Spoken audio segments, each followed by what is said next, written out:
ምን አላችሁ? እኔ አለው እግዚአብሔር ይመስገን ደህና ነኝ።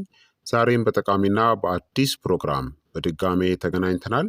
በዛሬው የጤና ፕሮግራማችን ላይ የምንመለከተው ቺያ ሲድ ለሆድ ድርቀት እናም ለሆድ መነፋት የሚሰጣችሁን ድንቅ የፈውስ ጥቅሞችን በዚህ ቪዲዮ ላይ እነግራችኋለሁኝ። ይህ የጤና ትምህርት ለበርካታ ሰዎችም እንዲደርስ ሁላችሁም በቅንነት ላይክና ሼር ማድረጋችሁን በፍጹም አትዘንጉ። ጥያቄ ካላችሁ ደግሞ ጥያቄያችሁን በኮመንት ላይ አስፍሩልኝ። በቀጥታ ወደ ጤና ትምህርታችን የማልፍ ይሆናል። ቺያ ሲድ በትክክለኛው መንገድ ጥቅም ላይ ሲውል ለሆድ ድርቀት እናም ለሆድ መነፋት እጅግ ጠቃሚ እናም በሳይንስ የተደገፉ ምግቦች ከሆኑት ውስጥ አንዱ ናቸው። ቺያ ሲድ በአንድ ጊዜ በብዙ የምግብ መፈጨት ደረጃዎች ላይ ይሰራሉ። በአንድ ላይ ብቻ አይደለም ማለት ነው። በርካታ ጥቅሞችን ይሰጣሉ። አንደኛ፣ እጅግ ከፍተኛ የሚሟሟ የፋይበር ምንጭ ናቸው። ቺያ ሲድ የሚሟሟ ሶለብል እናም የማይሟሟ ወይም ኢንሶለብል ፋይበርን ይዘዋል። ነገር ግን የሚሟሟው ፋይበር ደግሞ ዋነኛው ነው።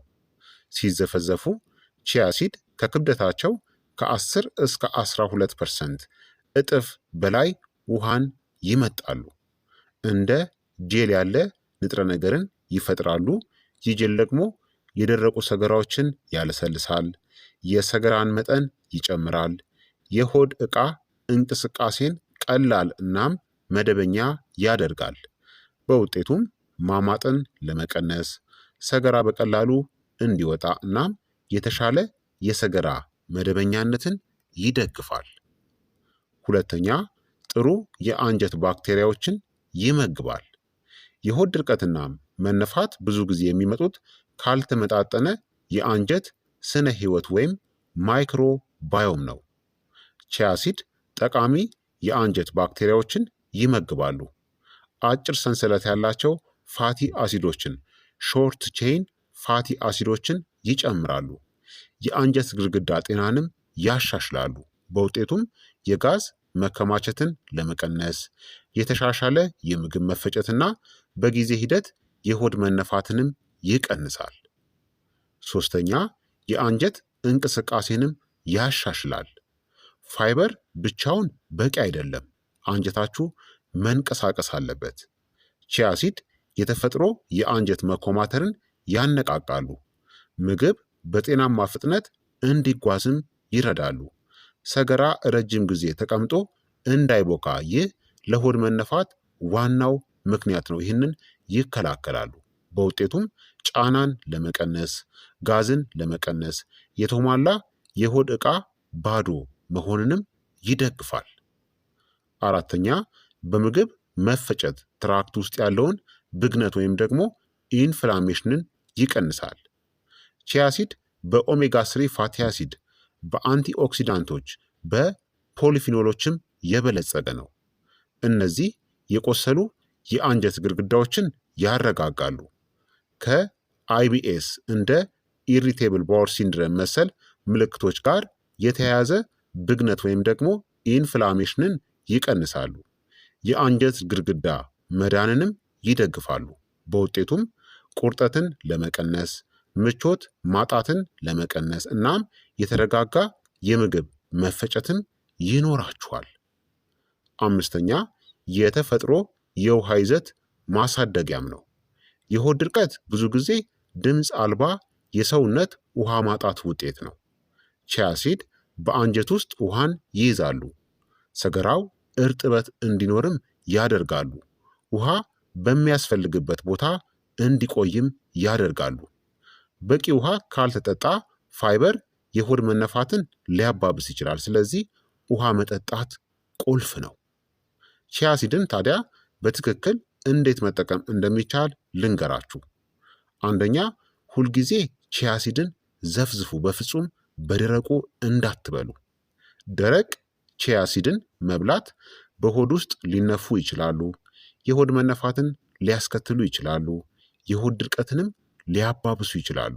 ስለዚህ ምርጡ ዘዴ አንድ የሾርባ ማንኪያ ቺያ ሲድን በአንድ ሙሉ ብርጭቆ ውሃ ውስጥ ከ250 እስከ 300 ሚሊ ሊትር በሚሆን ውሃ ውስጥ ከ20 እስከ 30 ደቂቃዎች ወይም ለአንድ ሌሊት መዘፍዘፍ ያስፈልጋል።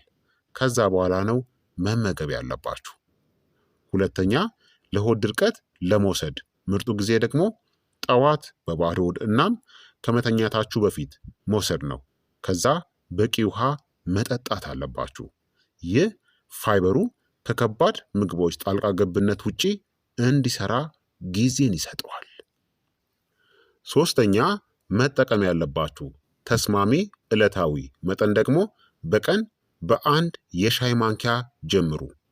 ከ3 እስከ 5 ቀናት በኋላ ደግሞ ወደ አንድ የሾርባ ማንኪያ አሳድጉ። ከፍተኛው መጠን በቀን 2 የሾርባ ማንኪያ ከተጠቀማችሁ በቂ ነው። መጨመር የተሻለ የሆነ ውጤትን አያመጣም። ከመጠን ያለፈ ፋይበር ጋዝናም የሆድ መነፋትን ያስከትልባችኋል። የሆድ መነፋት የሚያስከትሉ የተለመዱ የምትሰሩት ስህተቶች ደግሞ ውጤትን ከፈለጋችሁ አሁን ምነግራችሁን አስወግዱ። የቺያ ሲድ ፍሬዎችን በደረቁ በፍጹም አትብሉ። በአንድ ጊዜ ደግሞ በብዙ መጠን አትጀምሩ፣ በትንሽ መጠን ጀምሩ። በቂ ውሃን አለመጠጣት ደግሞ ትልቅ ስህተት ነው። ከከባድናም ቅባት ካላቸው ምግቦች ጋር ደግሞ አጣምሩ። ከባድ የአንጀት ብግነት ወይም ደግሞ ኢንፍላሜሽን ባለበት ወቅት ደግሞ መውሰድም ትልቅ ስህተት ነው ማለት ነው። ስለዚህ በእነዚህ ጊዜያት ይህንን መጠቀም የሆድ መነፋትን የሚያስከትሉ የተለመዱ ስህተቶች ናቸው ማለት ነው። በቺያ ሲድ የበለጠ ተጠቃሚው የሚሆኑት ሰዎች ምን አይነት ሰዎች እንደሆኑ ልንገራችሁ። ቺያ ሲድ በተለይ ስር የሰደደ የሆድ ድርቀት ካለባችሁ፣ የደረቀ እናም ጠንካራ ሰገራ ካለባችሁ፣ መደበኛ ያልሆነ የሆድ ዕቃ እንቅስቃሴ ካላችሁ፣ ከምግብ በኋላ የሆድ መነፋት የሚገጥማችሁ ከሆነ፣ ቀርፋፋ የምግብ መፈጨት ችግር ካለባችሁ፣ አነስተኛ የፋይበር አጠቃቀምናም ከ40 ወይም ከ50 ዓመት በኋላ የሚከሰት የሆድ ድርቀት ካለባችሁ ቺያ ሲድ እጅግ በጣም ምርጥ እናም ጠቃሚ ነው። ጥንቃቄ ማድረግ ያለባቸው ሰዎች ደግሞ እነማን ናቸው የሚለውን ልንገራችሁ። አንዳንድ የጤና ችግር ካለባችሁ ቺያ ሲድን መገደብ ያስፈልጋል ወይም አስወግዱት። የአንጀት መደፈን ኢንተስቲናል ብሎኬጅ ካለባችሁ፣ ከባድ የሆነ የአይቢኤስ መባባስ ካለባችሁ፣ የአንጀት ብግነት፣ ለመዋጥ የምትቸገሩ ከሆነ፣ የቅርብ ጊዜ የአንጀት ቀዶ ጥገናን ካደረጋችሁ መገደብ ያስፈልጋል ወይም ጥንቃቄ ማድረግ ያስፈልጋል። ሁልጊዜም ቺያ ሲድን ስትጀምሩ በትንሽ መጠን ጀምሩ። ቀላል የሆድ መነፋት መከላከያ የቺያ ሲድ አዘገጃጀትን ደግሞ ልንገራችሁ። አረጋጊ የሆነ የቺያ ሲድ መጠጥን 1 የሾርባ ማንኪያ የተዘፈዘፈ የቺያ ሲድ ፍሬን ለብ ባለ ውሃ ውስጥ ትንሽ ሎሚ ካስፈለገ ጨምራችሁ በዝግታ መጠጣት። ይህ ቀላል የሆነ የሆድ መነፋትን መከላከያ ነው። ታዲያ ቺያ ሲድን መጠቀም በጀመራችሁ በጥቂት ቀናት ውስጥ ምንን ታስተውላላችሁ? ከ1 እስከ 3 ቀናት ውስጥ የለሰለሰ ሰገራ፣ ከ5 እስከ 7 ቀናት ውስጥ ያነሰ የሆድ መነፋት፣ ከ2 እስከ 3 ሳምንታት ደግሞ መደበኛ የሆድ ዕቃ እንቅስቃሴ እናም የተረጋጋ አንጀት ይኖራችኋል። ከመጠን በላይ ከመውሰድ ይልቅ ዘላቂነት ይበልጣል።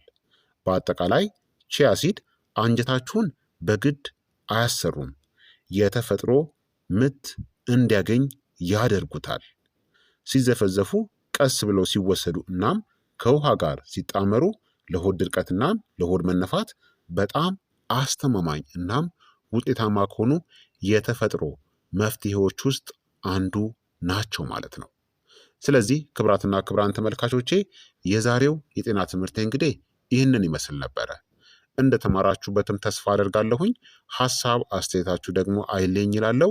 ይህ የጤና ትምህርት ለበርካታ ሰዎች እንዲደርስ ሁላችሁም በቅንነት ላይክና ሼር በማድረግ ሌሎችንም አስተምሩ አሳውቁላለሁኝ። ከዚህ ቪዲዮ ጋር በተያያዘ ጥያቄ ካላችሁም ሀሳብ አስተያየት ካላችሁም በኮመንት ላይ አስፍሩልኝ። በቀጣይ የጤና ትምህርት እስከምንገናኝ እኔንም እናንተንም ቸር ያቆየን። መልካም ጊዜ፣ መልካም ቆይታ። ቻው ቻው።